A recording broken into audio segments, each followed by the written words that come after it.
Hi everyone, this is attorney R. Grace Rodriguez, and I want to explain something to you about Chapter 7 bankruptcy, which is a form of bankruptcy where you've liquidated all your assets and you're able to go to the court and say, I have no assets you can sell, and I don't make enough money to pay back my creditors. Would you please forgive the rest of my debt? And oftentimes customers will have a question for me as to, well, what do I get to keep? So I'm going to explain the California exemption system in a really easy to understand format. If you could imagine for a moment that I'm your cruise ship director and I'm going to be taking you to the land of financial freedom. And in order to pack for this trip, I have a very complex set of suitcases. I have one set of suitcases that is very small and you can't fit a lot into it, but it comes with a ticket to tow your house that you own or that you're paying for with us to take to the new land of financial freedom.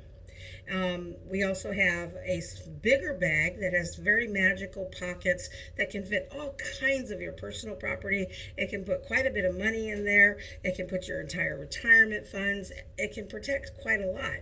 So to explain these two suitcases to you and have you pack the suitcases would be a crazy thing to ask you to do. So I, as a bankruptcy attorney, certified specialist with the state bar, would never ask you to do that. So what I do when I go through the interview process is I'm going to ask you a series of questions about different property that you own.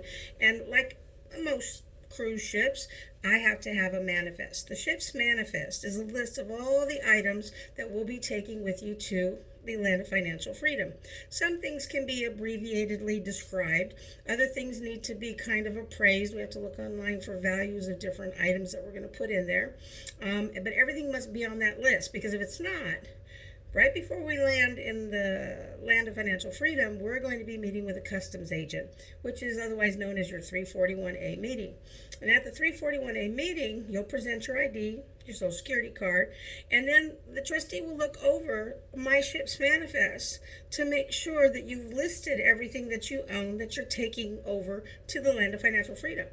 And if you didn't list it, and that trustee finds out that you have property you didn't list, or you have property that you put in somebody else's name right before the bankruptcy, thinking you could hide it and hold on to it, guess what's going to happen? If you don't list it, you'll lose it.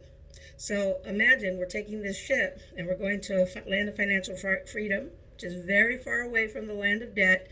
If you didn't list it, it gets left behind.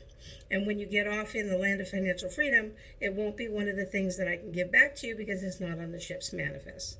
So when we go through the interview process, you want to make sure that you tell me everything. If I'm having trouble packing your bags, because that's what I'm going to do. I'm going to pack your bags in these magical bags that I've just described to you. And I'll be packing your bags for you to get you ready for your trip. Your trip will be a safe one and an enjoyable one if you're completely honest with me and tell me exactly everything you have. And if I have any problems fitting something in a suitcase, we can talk about what we're going to do about that. Thank you for listening to this video.